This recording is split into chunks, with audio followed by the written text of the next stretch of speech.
stepped forward. His name was Oliver Hayes, and he was a tall man with dark hair and steady eyes. He wore a uniform that marked him as a military officer, but to Vexthar he looked like a child playing dress-up. Behind him came 3 other humans, including Dr. Eleanor Bright, a scientist with intelligent eyes and a composed expression. They had traveled for months across the stars to reach this moment, and now they stood before the most powerful being in this sector of the galaxy.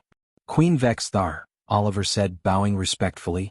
We come to negotiate peace between our peoples. Vexthar's laughter filled the throne room.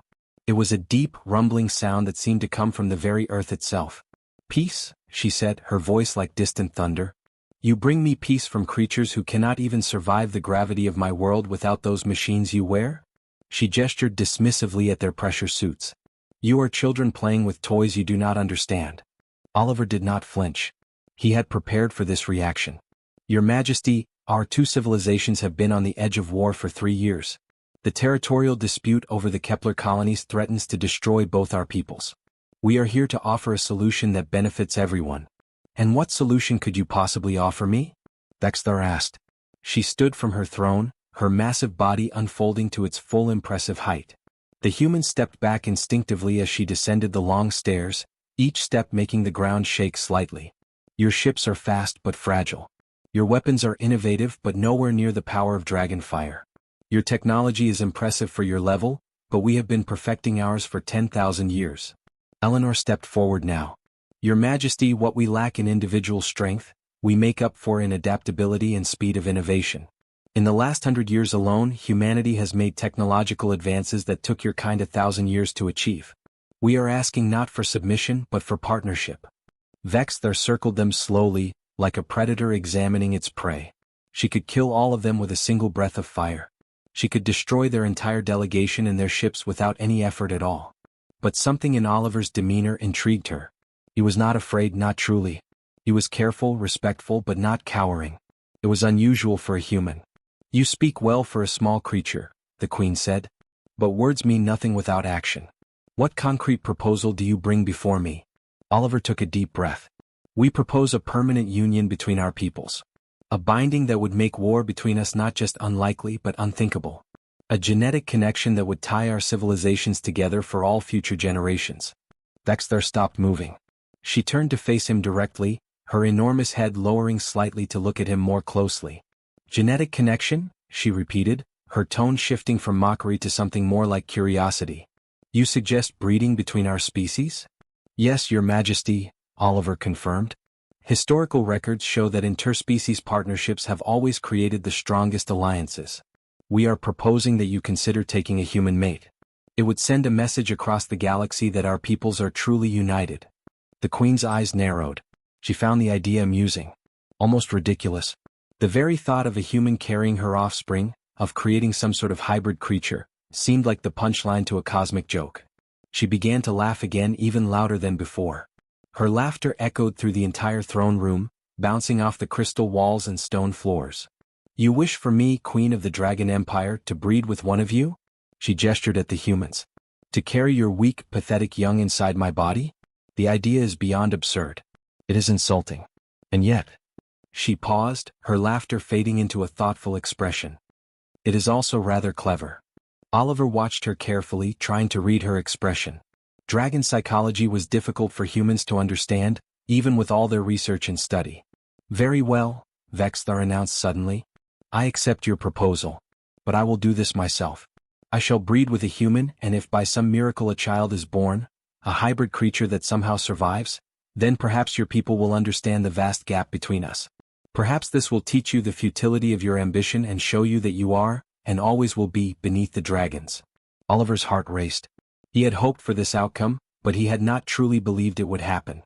Then you agree, Your Majesty? I agree, Vexthar said, descending the final steps and standing directly before him. And you, little human, will be the one. You have courage and you speak well. That is rare among your kind. Consider yourself honored. Oliver bowed deeply. Thank you, Your Majesty. This union will change everything. Indeed it will, Vexthar said, though she did not yet understand how profound those words would become. Come. We have much to prepare. The breeding will begin within the week.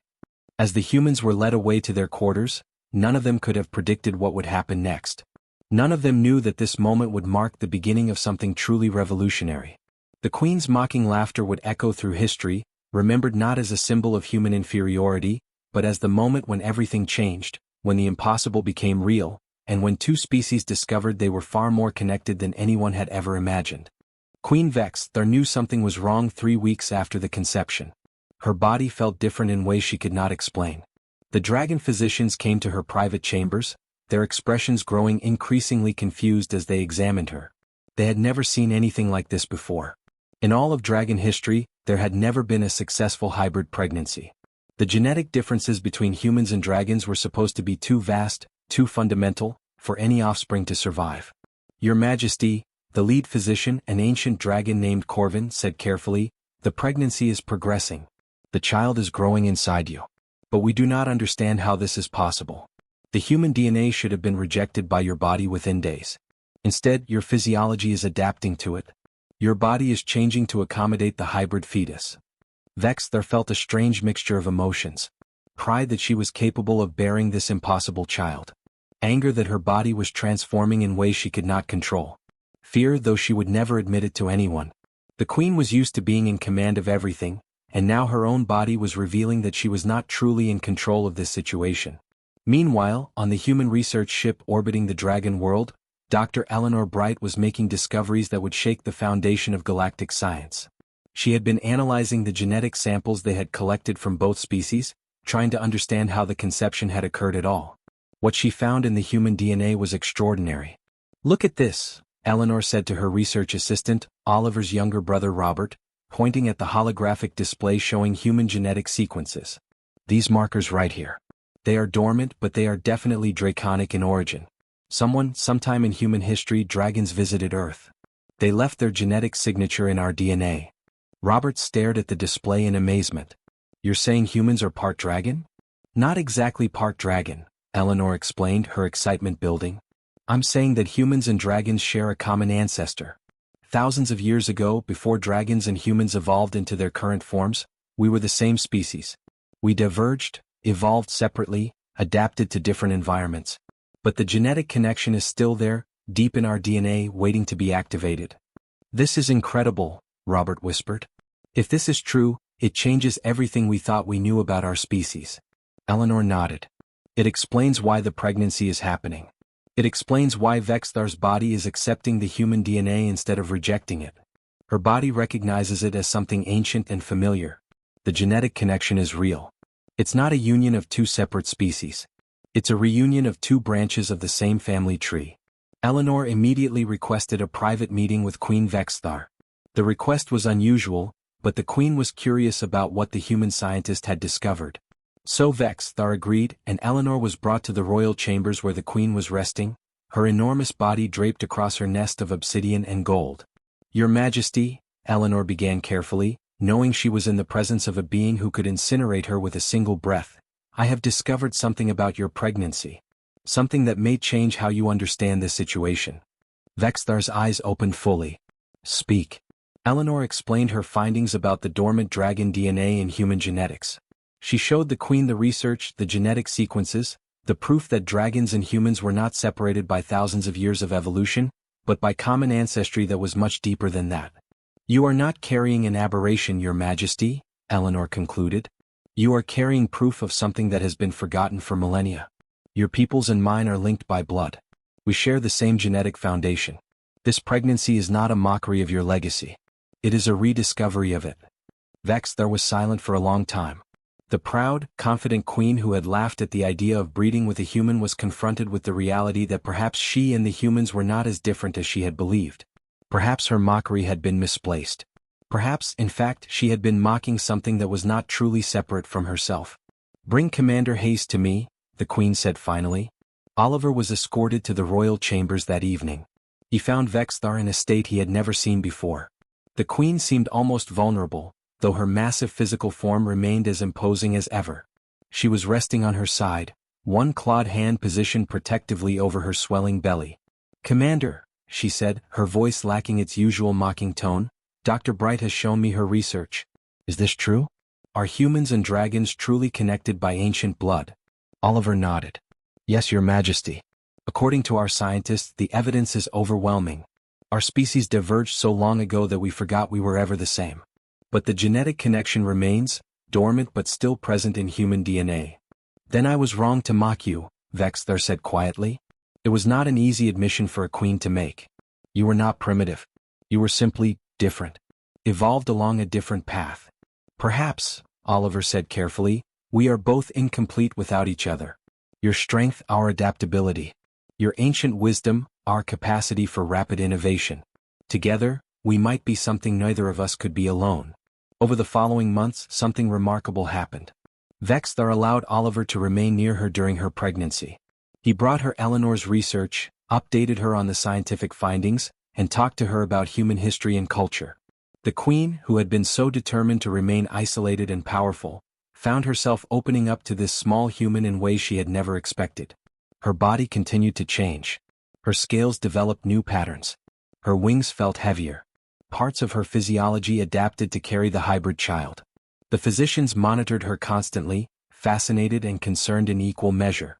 As the months passed, Vexthar's laughter, when it came, sounded different. It was still the laugh of a powerful dragon, but now it carried thoughtfulness, curiosity, and something that might have been hope. She had embarked on this journey believing she was proving human inferiority. Instead, she was discovering that the truth was far more complex, far more beautiful, and far more revolutionary than she had ever imagined. The queen's pregnancy was becoming a cosmic event. Word spread through the galaxy that Vexthar carried a hybrid child, and everyone waited to see what would happen next. The day of birth arrived on a cold morning when the sky above the dragon world turned dark with gathering clouds. Vexthar had been in labor for nearly 18 hours, and her enormous body was in distress. The contractions that racked through her were unlike anything she had ever experienced. Her dragon physiology had evolved over millions of years to birth dragon hatchlings, but this pregnancy was different. This was something her body had never been designed to do. The royal physicians moved frantically around the queen's chamber, their faces etched with worry and concentration. Ancient scrolls lay open on tables, describing techniques from dragon history that might help. Modern medical equipment from the human ship had been brought in as well, creating a strange blend of dragon magic and human technology in the room. Oliver stood at Vexthar's side, holding one of her massive clawed hands. He could feel the queen's pain in the way her grip tightened around his arm. Her scales, normally gleaming with vibrant color, had become dull and pale. Sweat dripped from her body. Her breathing was heavy and labored. "Stay with me," Oliver whispered to her. "Both of you just stay with me." Dr. Eleanor Bright stood at the foot of the bed, watching Vexthar's vital signs on the monitors they had set up. The readings were alarming. The queen's heart rate was elevated dangerously high. Her blood pressure was unstable. The hybrid pregnancy was pushing her body to its absolute limits. "Push, Your Majesty," Eleanor called out. "The first child is almost here. You can do this." Vexthar screamed, a sound that echoed through the entire palace. It was a sound of pain, of effort, of a being pushing herself beyond what she thought possible. The dragon shamans chanted ancient spells around her, their voices creating a rhythmic, hypnotic sound. The magic they wove was meant to ease the birth, to guide the child safely into the world. Then, suddenly, the first child came. The baby emerged covered in fluid, its small body convulsing as it took its first breath. Eleanor caught the infant carefully, her hands trembling slightly. What she was looking at defied everything she had expected. The child was predominantly draconic in appearance. It had small wings folded against its back, scales covering most of its body, tiny claws on its hands and feet. But there was something distinctly different about this creature compared to pure dragon hatchlings. The shape of its face was more refined, less purely reptilian. And most striking of all were its eyes. They held a kind of intelligence, a complexity and awareness that suggested a mind capable of reasoning and analysis beyond simple animal instinct. "It's a boy," Eleanor announced, her voice filled with wonder and awe. She quickly cleaned the infant and wrapped him in warm blankets, being careful not to disturb his delicate wings. "Adrian," Vexthar gasped, barely having time to speak before another contraction seized her body. "His name is Adrian. The second child is coming," one of the physicians called out. "Prepare yourselves." The second birth was even more dramatic than the first. When the second infant emerged, everyone in the room gasped in astonishment. This child looked almost entirely human. She had soft skin instead of scales and small fingers instead of claws. Her hair was dark and fine, very much like human hair. but scattered across her arms and legs were patches of iridescent scales that caught the light like precious gems. And her eyes burned with an ancient fire, a golden glow that was unmistakably draconic. "A girl," Eleanor said softly, cradling the second infant in her arms. "Your Majesty, you have a daughter." Vexthar collapsed back onto her nest of obsidian and gold, her breathing ragged and exhausted. She had never known pain like this. She had never known her body could be pushed so far beyond its limits. But as she lay there, recovering from the ordeal, the physicians began to examine her carefully, making sure she was stable and that the worst had passed. "The Queen will survive," Corvin announced after a thorough examination. "She is weakened, but she will heal. Her body has accomplished something that should have been impossible." Eleanor brought both infants to Vexthar's side. The Queen, despite her exhaustion, lifted her massive head to look at her offspring. The boy, Adrian, with his draconic features and intelligent eyes. The girl, so human in appearance yet so distinctly marked with draconic traits. "Rose?" Vexthar whispered, looking at her daughter. "Her name is Rose." Oliver looked down at the two impossible children and tears filled his eyes. They represented something revolutionary. They were proof that two species, separated by millions of years of evolution, could still come together and create something entirely new. Something beautiful and powerful and unprecedented. Over the next few hours, as Vexthar rested and recovered, news of the birth spread through the palace. Then it spread to the cities below. Then it spread across the dragon world. And finally, it began to spread across the galaxy itself.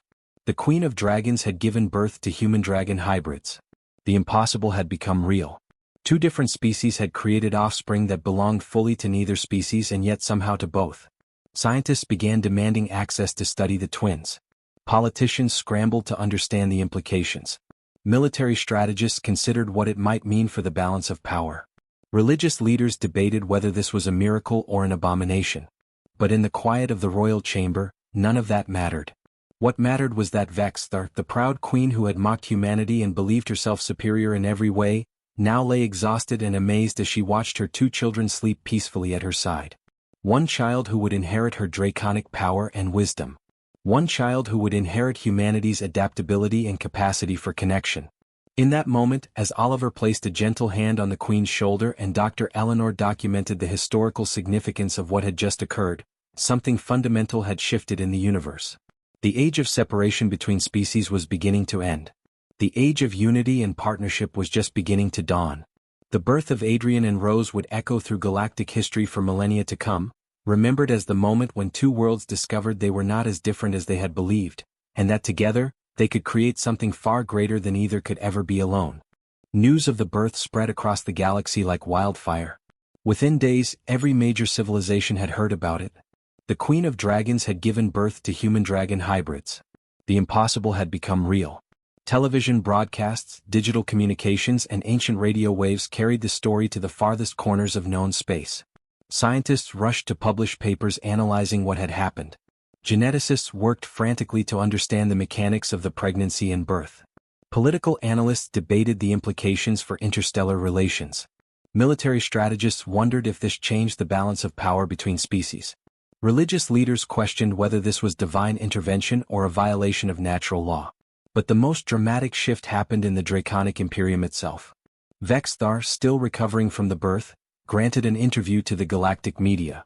She lay on her nest, her enormous body still weak from the ordeal of pregnancy and childbirth.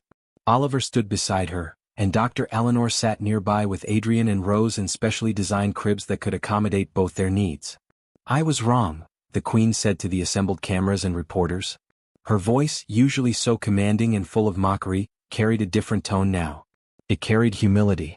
It carried understanding. "I believed that humans were primitive creatures, unworthy of consideration. I mocked Commander Hayes when he spoke of partnership. I believed that breeding with a human would prove humanity's inferiority. Instead, it has proven something far more profound." She gestured toward her two children. Adrian was studying a holographic display with intense focus, his draconic mind already grasping concepts that were complex and abstract. Rose was reaching out with her small human hands to touch the iridescent scales on her arms, fascinated by the draconic parts of herself. "These children are proof that my people and the humans share a common heritage," Vexthar continued. "We are not separate species divided by an uncrossable gulf. We are branches of the same family tree, separated by time but still connected by blood and genetics. The humans were never primitive. They were simply evolving along a different path. And in many ways they were evolving faster than we were. Oliver stepped forward.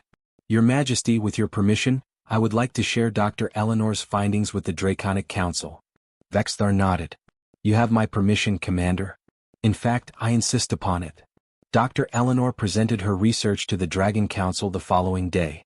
She showed them the genetic sequences, the dormant draconic DNA in human genetics, the proof that their species had shared a common ancestor millions of years ago.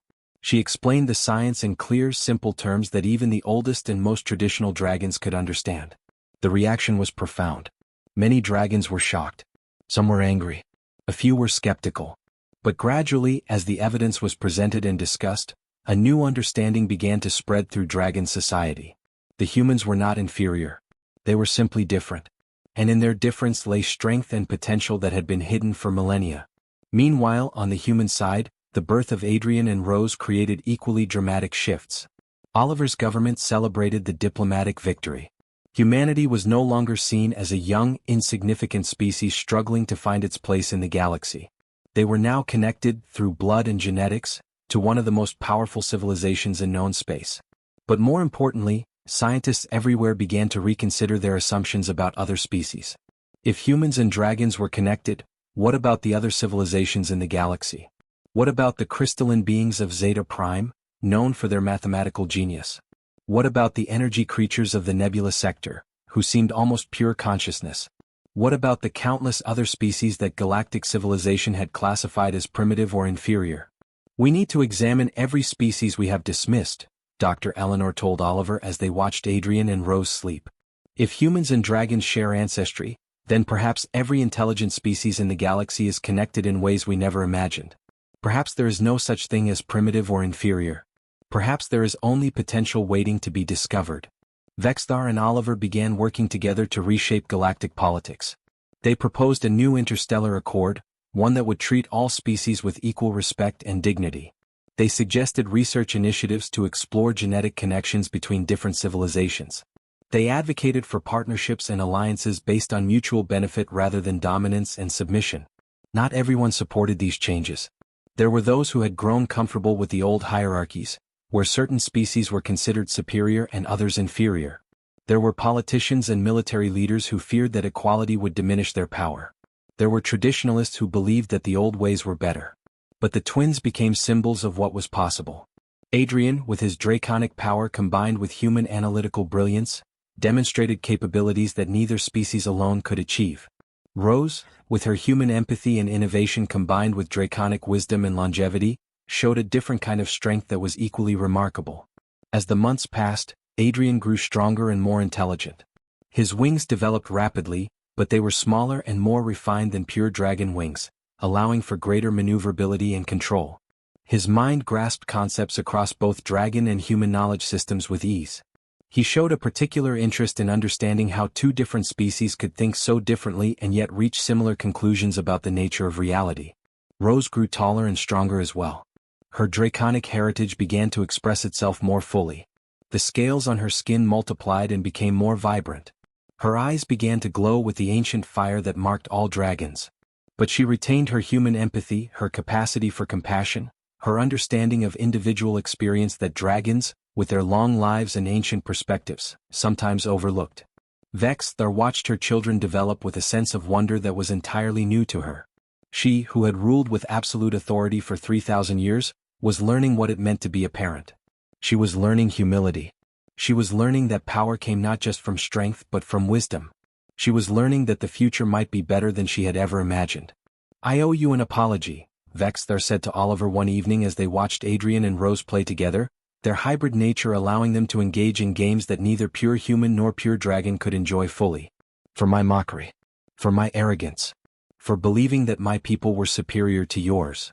Oliver smiled. "Perhaps, Your Majesty, we both needed to learn something.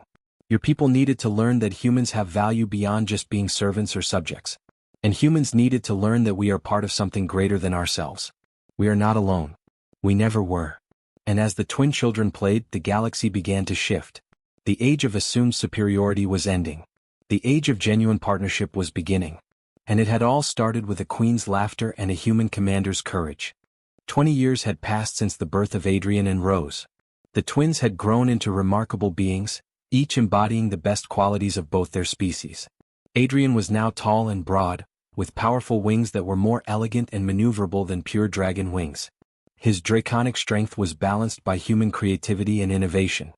His mind could grasp both the ancient magical traditions of dragons and the cutting-edge technological advances of humans with equal ease. Rose had become something entirely unprecedented. At 20 years old, she possessed the physical strength and longevity of a dragon, but with the emotional intelligence and adaptability of a human. Her scales shimmered with colors that seemed to shift in different lights, displaying patterns that were neither purely draconic nor purely human, but something uniquely her own. She could live for centuries, potentially thanks to her draconic heritage. But she approached life with the urgency and passion of a human who understood that time was precious. Adrian had become the director of the Genetic Heritage Research Initiative, a massive scientific program dedicated to studying dormant genetic potential in species across the galaxy. His work had led to extraordinary discoveries. The crystalline beings of Zeta Prime possessed ancient mathematical DNA from a species that had existed billions of years ago. The energy creatures of the nebula sector were genetic descendants of ancient beings of pure consciousness that had seeded the galaxy with life. Species after species revealed hidden connections, dormant potentials, and forgotten histories. We were never separate, Adrian explained to a gathering of the Galactic Council, a body that now included representatives from over 200 intelligent species. We were always connected. Our differences were not signs of inferiority or superiority. They were simply different expressions of the same fundamental life force that created everything. Our species evolved along different paths, adapted to different environments, developed different technologies and magics. But the core connection remains. We are family. Rose took a different path. She became the ambassador of unified relations, working to bridge the gaps between species that had, for thousands of years, considered themselves enemies or competitors. She traveled from world to world, meeting with leaders and ordinary citizens alike. She shared stories of her unique existence, of growing up with both draconic and human parents, of learning to value both aspects of her heritage. On the ice world of Crystallis, she spoke to the ancient council of crystals, beings made of living silicon and mineral that had rejected organic life forms for millennia. You have treated organic beings as inferior because we are fragile and mortal, Rose said, her scales glowing with warmth in the cold environment. But our fragility is our strength. Because our lives are limited, we value each moment. Because we are mortal, we are driven to create, to connect, to build legacies that outlast us. Your immortality is precious, but our mortality gives us perspective that you cannot have alone. The crystalline beings listened, and for the first time in recorded history, they agreed to formal alliance with organic civilizations. Back on the dragon world, Vex there stood in her throne room, which had been transformed into something far different from what it had been 20 years ago. The room was no longer a symbol of dragon supremacy. Instead, it had become a place of genuine assembly, where beings from dozens of different species gathered to discuss the future. The queen herself had changed dramatically. She was still enormous, still powerful, still commanding. But her arrogance had been replaced by wisdom. Her mockery had been replaced by genuine curiosity about other species and their perspectives. She had become not a ruler who dominated through strength, but a leader who inspired through understanding. Oliver Hayes, now considerably older but still sharp and dedicated, stood beside Vexthar's throne. The two had become partners not just in diplomacy but in purpose. Oliver had devoted his life to helping build this new galactic order, and Vexthar had devoted her considerable power and influence to supporting that vision. Remarkable, Oliver said, watching delegates from 100 different worlds interact in the throne room. 20 years ago, many of these species would have fought rather than negotiated. It is remarkable, Vexthar agreed. And it is because of what our children have shown us. That connection is possible. That understanding can bridge any gulf. That the future is not determined by our past conflicts, but by the choices we make today. Dr. Eleanor Bright, now the elder statesman of galactic science, published her final major research paper. It proposed a unified theory of galactic life, showing how every intelligent species in known space was connected through ancient genetic pathways and shared origins. The paper was revolutionary. It shifted how beings across the galaxy understood themselves and each other. The most dramatic moment came when Adrian and Rose jointly announced a new initiative, the Awakening Project. This was a massive, long-term effort designed to help every species in the galaxy recognize and activate their dormant potentials. Some species would develop new technological capabilities. Others would unlock magical abilities they had forgotten. Still others would discover forms of consciousness and awareness they had never imagined possible. "We are entering a new age," Adrian declared to the assembled leaders of galactic civilization. "An age where every species recognizes not only their own potential, but the potential in others. An age where cooperation creates more power than any individual civilization could achieve alone. An age of genuine unity." Rose stood beside her brother, and together they represented the future. Not a future where one species dominated all others. Not a future where beings were ranked by power or age or perceived superiority. But a future where diversity was celebrated as the source of strength. Where different perspectives were valued because they offered different solutions. Where the combination of many species working together could accomplish things that no single species could ever achieve alone. In the great cities of the galaxy, statues began to appear. Not statues of Vexthar, though some were created. Not statues of Oliver, though his name was honored. But statues of Adrian and Rose, the hybrid twins who had shown the galaxy what was possible. These statues became symbols of unity, of hope, of the future that was being built. Vexthar, standing in her throne room surrounded by beings from across the galaxy, looked at Oliver with something that might have been pride, might have been satisfaction, might have been joy at witnessing the birth of a new era. "That day when I laughed at your proposal," the Queen said softly, "I believed I was mocking you. I believed I was proving human inferiority. Instead, I was beginning something far greater then.